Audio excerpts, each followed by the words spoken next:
Angus Energy is an AIM-listed energy transition company with a UK onshore portfolio of clean gas development assets, geothermal projects, and a legacy oil-producing fields. Angus has a 51% interest in the Saltfleetby Gas Field on the East Lincolnshire coast, with first gas due in May and a new sidetrack to be drilled thereafter. Planning permission for Brocken is to continue production in the Weald may well be given tomorrow. So in a nutshell, that's the important stuff you need to know about Angus. With us to discuss all this is the CEO from Angus Energy, George Lucan. Welcome, George. Thank you very much, Donald. Excellent introduction. Yes, Donald. Well, we do have, as you say, some legacy oil fields. I hope to be giving some news on them in the forthcoming fortnight. And we do have some excellent geothermal projects, which are very much grab the heart of some of the younger members of staff here, as they're very enthusiastic about seeing energy in transition. But above all, we have a large gas asset acquired from the Russians. When you could still acquire things from the Russians. A couple of years back, we acquired a 51% interest in the Saltfleetby Gas Field in Lincolnshire, which was formerly the UK's largest onshore gas field. And that was stranded by the closure of a nearby refinery. We undertook to reconnect it and process our own gas without the aid of that refinery. So we are classed actually as a refinery under EU laws. But it is the only combined extraction and full processing plant I think the UK has probably ever seen. So it's quite unique. And we're in the run-up, as Donald said, to a first gas day at the end of May. And I was going to walk people through the progress we're making toward that date. It's a very exciting time for us. Angus has been short on cash flow for a couple of years. Many of its oil fields were difficult to work in a changing regulatory landscape. And this is the big break for us and for shareholders to be back into a full cash producing company at an excellent time, obviously, for gas prices. So just by way of context, our CPR in October of last year, when the average forward curve we're relying on is more like 70p a therm, we're looking at 2 or 3 times that, and some months more, that price. So that CPR was saying a 90% P90 value, it's a 90% probability of 24.7 million, and our market cap is well below that, and well below where it would be at a higher gas price. But I'm just going to jump straight into some of the challenges we have faced in putting together this gas field. Just make sure everyone can see my screen there. This is the actual field itself. What you see here, I'm just going to minimize that, is here are the wells itself, and there's actually also the export line. And what we have is 2 lines running all the way around. We call it the ring bay, and running through various bits of process kit, beavering off to a bit of storage or a bit of flaring. There'll be virtually no flaring, and then reverting back, second line, to that export line. So those are the 2 wells. There's 1 well there. There's another well on a site about a kilometre up the road, and there's a sidetrack we're going to drill right here in the centre in June. Right now, these 2 wells were shut in back 5 years ago, so they're all pressured up to 85 bar. They're good producers. They were producing for many years. They've got reliable production profiles. So it is unusually and genuinely just a matter of turning them back on. And we have tested their ability to deliver in terms of making sure the valves open and shut, making sure there is flow at the expected rate. So we'll turn that on, but just to give you and walk you through this slide, what we'll do is we'll just walk up this section here and around to here, and I'll run you through what's gone on, what's been done today. All of this pipework here is now all in under this bridge here and up and to here.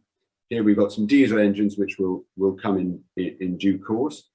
They're actually hard. They're barely used. They're used to start the compressors, but as soon as the compressors are running, we'll use a gas engine, and we'll use our own gas to power it. So if we just look at, that's the run looking just from where the gas engines actually are. It's the run of new pipe and the new cable trays here running alongside it. That's actually an electrical control room, which gives you an idea of the considerable amount of pipe work involved in a facility like this. If we carry on down past that electrical control room, we now move into an area of so-called diverters and filters. That's for export gas. There will be occasions when we'll need to recirculate gas as we deal with process upsets or any other problems, or simply suspending production for maintenance.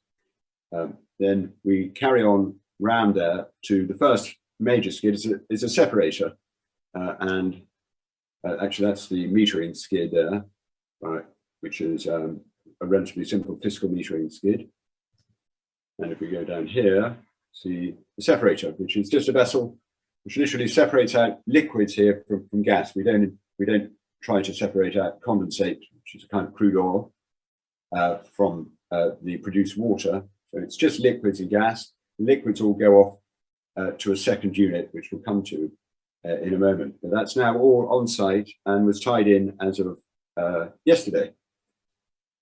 So moving on round from that production separator, you have a series of coolers. They are here. They're actually Italian built, and they are on site, and they are largely also tied in. There's some water coolers behind them, which will tie in over the next day or two. If we skip on round the site further, there's a long run, and you come to a series of compressors. It's a booster compressor, which we won't put in probably for 3 years. And then there's 2 compressors, only one of which we need immediately for first gas.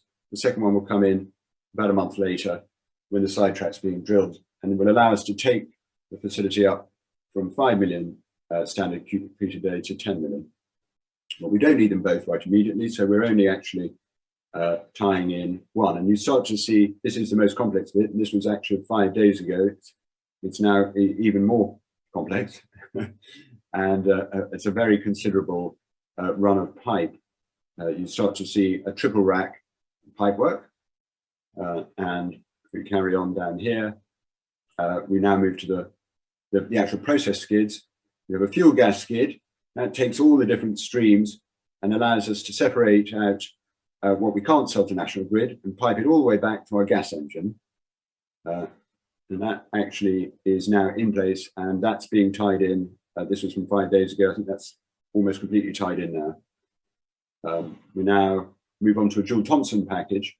That's essentially the heart of what a process facility does here. Very briefly, what we do is we compress the gas to 70 bar.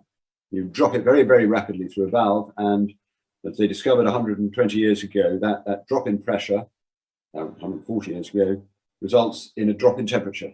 And the drop in temperature results in all the liquids falling out of the gas, and indeed some of the heavier fractions of gas, like butane, condense as well. So it allows us to get pristine gas for your oven and your boiler, and that is then recompressed and exported. The remainder of the facility is really to do with dealing with those liquids. So we have a dehydration plant which takes out more liquid using a simple desiccant, and we have a condensate stabilizing package that basically stabilizes the liquid condensate, which is kind of crude oil stuff, which we then send around to our storage tanks, and it basically heats it up until it steams off the fractions of gas which won't ever coalesce, and they're used again in our gas engine. They go to a fuel gas skid, mixed, and they're sent around to the gas engine. That's it. That's the plant. There is a flare here for emergency use only, and the storage tanks and an offloading bay, and we'll be selling the condensate to refineries on the Humber. Other than that, this export line will now go to a national grid entry point about 9 kilometers away, and there it will be sold to Shell, is our current shipper, who will sell it onto various retail distribution arms, and that will be it.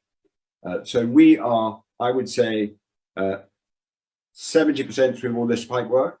The difficult bit of the pipe work is the tie-in here. That's the complex bit with lots of bends, and some of these skids have not yet arrived on site. We'll be publishing a schedule tonight, an update of the remaining ones. The last one is due in early May. We then move to a hydro test of all of these lines. It's about 30 to 40 groups of lines we hydro test. And then we hopefully have declaration of mechanical integrity in the middle of May.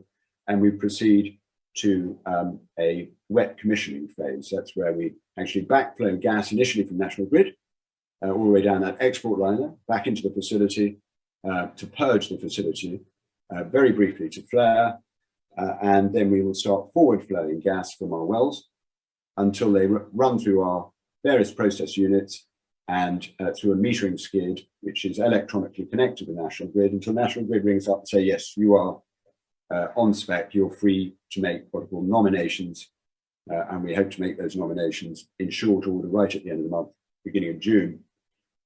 I should say that it is a tight wet commissioning timetable, but this facility is somewhat unique. It's very small, and it's designed really with very little variability in operation. So this thing either works or it doesn't work. If it doesn't work, there will be an enormous amount of egg-headed designers with egg on their face. But it will work. There's not a lot of variation we can do. We can change the speed of the compressor. We can slightly change the boiler on the condensate stabilization package. But ultimately, this relies on a temperature drop and a pressure drop, and it works or it doesn't work, and it will work. So wet commissioning we don't see as a multi-month affair, as it is in some more complex facilities. So we hope to be transformed into a cash-producing company during June, and it will be a tremendous moment for us, and indeed quite a moment for the onshore industry. We haven't seen anything like this for at least 50 years. I'm just actually going to go on and show you just a few other slides. That's the actual flare as it's now standing, and these are the storage tanks now in place. They're being tied in today. There's an enormous amount of electrical tie-in. We've got a control room up here. We've already laid cabling to here. We're well assisted on commissioning by OSL, who will be coming on. We came on today, in fact, for a review, coming on tomorrow for a review session. And these are the other providers. So happy to say that nearly all of our equipment was either sourced or finished here in the UK. It's a very good company. We've had, generally speaking, enormous efforts made in this supply crisis, which I think other people in other industries who are not as close to cash as we are going to experience some very considerable difficulties, because the situation has unquestionably got considerably worse in the last 8 months. And I'm very, very relieved that we have all of our equipment either on site or just about to be delivered, frankly. And Donald, I'll stop there. We're excited and we're very close, and we had fingers crossed, and we're praying and working hard. Okay, you cracked on through there. That was very interesting. Thank you very much indeed. Paul Thomas is the first of your questions. We've quite a few questions asked beforehand. You've created quite a stir, so well done. Paul Thomas asks, most if not all shareholders would like to ask if Saltfleetby, bar any unforeseen events, and of course we're all aware of unforeseen events, but bar those, will you indeed be producing fast gas by June the 1st? Yes, we hope so. That's our target. We will fight like mad to hold that target. And if we are out, we are now, we believe, hopefully hours. So we're going to fight like mad to hold that timeline. Okay. And someone who's only got a pseudonym, so I don't really want to use a pseudonym. They're asking that the cable pools seem to be a bit behind schedule. They think. And his nickname is Sparky something. So I think you might find he's an electrician by trade. But are you a little bit behind on your cabling? It has come in. The cable pull has come in a tiny bit late, and it's a complex arrangement. You can't put down the cable trays until there's a certain amount of pipe work down and a certain amount of civil engineering finished. Because some of the civils work ran a bit slow in places, the trays didn't go down, and yes, the cable pulling is now slated, I believe, for the next 5 working days. So the first big cable. Does that all knock on to your, sometime in May you're going to get your first gas, and from June onwards you're going to be, a revenue producing business? I'm not at all trying to jinx you. I'm very much on side, and I very much want these revenues to flow along with the gas. Well, you're absolutely right. But every time a supplier calls up and says we're a day late, we say you don't know what that means. A day off you means a day off everyone, and I think so we struggle, as everyone is struggling in the supply chain right now, to herd cats to some degree. And make sure. Do you feel as though you've been herding cats for 2 years here, George? Well, there's a bit of that. When we started out, nobody wanted to lend any money to onshore gas, and it took us better part of a year and a half to raise that money. And I don't think anyone thought we would. And now, having raised it, of course, the gas price goes through the roof. And now, isn't that the way of banks and lenders? They don't want to lend until it becomes a surefire thing, and once it's a surefire thing, you simply don't need it. Yes, that's the one. Yeah, it's always the same. But I don't want to call our suppliers cats, because they're not. They're all great companies actually, and they're all really professional. But they're all struggling with a supply chain of their own. Some bits come from China, some bits come from Bulgaria, some from France. So that wonderfully functioning supply chain of 2 years ago is gone. It is absolutely gone. What about the Sidetrack well? Put that in context for us. What work do you need to do there? When does that begin? Talk us through all that. Well, we were lucky there. I will tell you that we spent some of the money on the rig back in July with an October delivery date. It didn't even hit the shores of the UK until the beginning of January, and we're very very happy to be looking at that Sidetrack in June, July. Because so you've got the rig on site, have you? We don't have the rig on site. We've got the rig in a yard not far away. I think not far from Sheffield. And okay, but you have it under your control. Yeah, and we go and look at it and prepare reports on it every 2 weeks. So yeah, that's good.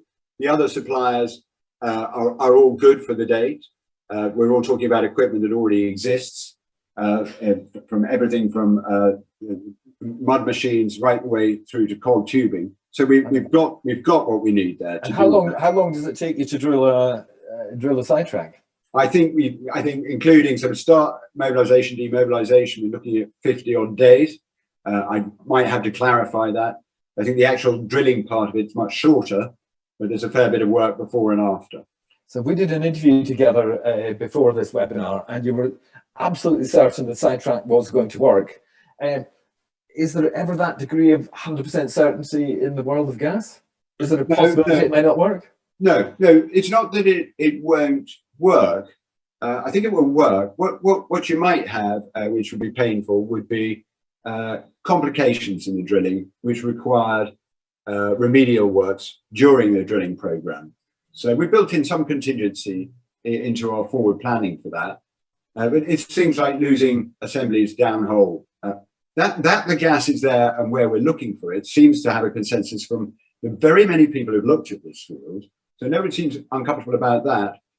Is there risk in any drilling program? Yes, Don. There's risk, but that should be risk of delay or cost overrun rather than, oh, it's a duster. This field has had too many holes drilled in it for the word duster to appear on the result schedule. So this is a good thing. Now, Peter Butterworth, let's move swiftly on to Peter Butterworth, who asks, do you still believe Angus will be able to clear the 12 million debt by the year end? Yes, very close to, or very close to. The prices remain very solid. What's a standard price for a therm of gas at the moment? Historically, it was between around 40p on a 5-year average when I first started raising money for this, and then probably 50p on a 10-year average. When I last spoke to you, we're probably average for the year 275. We're probably average for the year a little less now. and as May and June are a bit shorter, but we'd still be well north of 200 pence, so well north of 4 times the historical average, even now, even months into this crisis. And you know what? I really do, I'm not fibbing to shareholders, I really do see this one get that market getting tight at the long end. So if you look at the long end of the forward curve, it's showing prices tailing off. I don't see it that way around. I don't see new fields coming online anytime soon. So actually, I see that forward curve as being very, very tough. Things are going to get worse rather than better on the gas supply front. Yeah, so if you take our CPR back in October, they were using about 67p as a long-term price, ignoring the early months. And that was giving us 25 million pound P90 valuation. And you're looking, I think, well north of 100p as a long-term average. So there's a lot more value in there, and that's P90. That's ignoring all the other reserves and resources in this field. Great. So I've got. Let's go to the audience and let's do a quick fire. Pop through lots of the questions that have come in. Sparky Jack, who asked the cable pool question, he says, did Shell ever show interest in buying Angus Energy or the gas field? There you go. There's a big question. Did who ever show interest? Shell. Did Shell ever show interest in buying you or in buying the gas field, Saltfleetby? No, they didn't. No, there wasn't. Below their radar, I would have guessed at the time. Would a project like this be simply too small for Shell? I would think so, yes. Yes. I mean, the economics of people like Shell, they're on a mega scale, aren't they? They're looking for mega projects. Yeah. Which is the clever thing about you, because you can make money, very nice money, doing a smaller project. Yeah. I think in many ways, in answer to the gentleman's question, what's more interesting is the other way around. Majors are constantly shaping up their portfolio and disposing of assets. And it's a time where if you've got some sustainable cash flow and risk-hungry shareholders who want really magnificent returns, then there's always opportunities in the baskets of majors to take assets which they no longer consider strategic, or where their overhead is too high and ours is relatively, well, exceptionally low. Okay. Here's a really nice question from a lady called Marion Brighty. Take a bow, Marion. You're on camera. What's your 3-year ideal case for Angus? Where do you think you'll be in, say, after 1 year, and where will you be in 3 years? Now, that's a good one. That's a very good one. And one of the reasons we went into a strategic review, Marion, was to get a better handle on what shareholders themselves wanted. So we have been reading the boards, the LSE share board in particular, as to what are shareholders' views on different things about combinations or disposals. And I certainly got a very strong message of, you go dispose of this asset in particular on the cheap, and we'll murder you. But that's retail investors for you, though. They're a lot of fun. A lot of fun. My own view, if you like, where I'd like to see us get is to get bigger in hydrocarbons and in alternatives at the same time. Because I think I'm much more agnostic now than I was 2 years ago about the speed of transition. I want to do geothermal, but that's going to require sizable risk capital and investment and partners. At the same time, it's going to be a lot easier for us to do those projects which we need to do, which government and the people expect us to do. It's going to be a lot easier if we have much larger aggregate shareholder base. So I do see us trying to grow both in hydrocarbons and in alternatives. That's where I do. Okay, let's stick with hydrocarbons then. I was trying to, as much as possible, deal with Saltfleetby, and now we've touched on geothermal, but let's talk Brockham and possibly Lidsey. Paul Thomas asks, how do you view the prospects of Brockham and possibly Lidsey, in addition, coming on stream within June? Well, that's in the lap of the planning gods, isn't it? No, Brockham isn't. Brockham, I think I'm hopeful, as I started out, I think I'm hopeful of delivering some good news there. And there, you're right, there's the second phase of Brockham, which will require a planning result. There's a planning committee meeting tomorrow, fun enough, and on whether or not we'll be allowed to perforate an existing well there and and close out the Kimmeridge, which was the story on which the company was founded. The Kimmeridge has not turned out to be the success it was, but there is another reservoir there, the Portland, which has been a reliable producer, and we think could produce a meaningful. If you get the go ahead, what does that mean in terms of barrels of oil per day, and how many wells will you have going on Brockham and so on? Just fill us in on the high level stuff. I'm conscious by being my wrist at my nomad about making forward-looking statements or wild assertions. But I think we could, without, even if we don't get this permission tomorrow, I think we could probably achieve, north of 50 barrels a day with the with this perforation. I'd like to think we'd be in the higher hundreds. So non-negligible amounts of cash flow per annum, I have to say, for a company with a very, very small overhead. At the current oil price, how much would that mean per annum? Per annum? Well, actually, if you do it if you did 100 barrels a day and you said you were winning only £50 net of costs, well, then that's £5,000 a day, isn't it? So that's 500. It's 1.5 million of cash a year, and we have 80% of that. So that sort of just means that shareholders don't have to worry about our overhead. And that would be a modest goal, a very modest goal. I think I'd add, while we've still got time, that we also are in appeal on Balcombe, and that we purchased for 5 million, I think it was, before my time, and we had 25% there. But we'd hope that to be at least a 400 barrel a day production. So again, a similar sum, and I would hope Lidsey actually might even be the most exciting of all, but that will take longer. That will definitely take longer, although we may. A very quick answer on geothermal. Is that now on the back burner? Peter Butterworth asks, is it geothermal on the back burner due to current activities at Saltfleetby? Yes, basically. Yeah, we haven't been able to progress it at anything like the speed we wanted to, and I'm very regretful of that. But is that because the technology is simply not quite there? No, not at all. No, all those projects are going on in the background, but we haven't been able to throw the management time and focus we wanted to have moved them any faster. And I think if shareholders, I'm doing what shareholders would want, which is getting the cash flow asset going. Oh, you've got to follow the money, George. You've got to follow the money. Yeah, you bet. So I hope they're not going to be upset about it. But yes, that's probably, I've lost a month or two there. Okay, George Lucan, CEO at Angus Energy. Thank you so much for joining us this evening. There we go. That was good value for money, George. Thank you so much for joining us. No, my pleasure.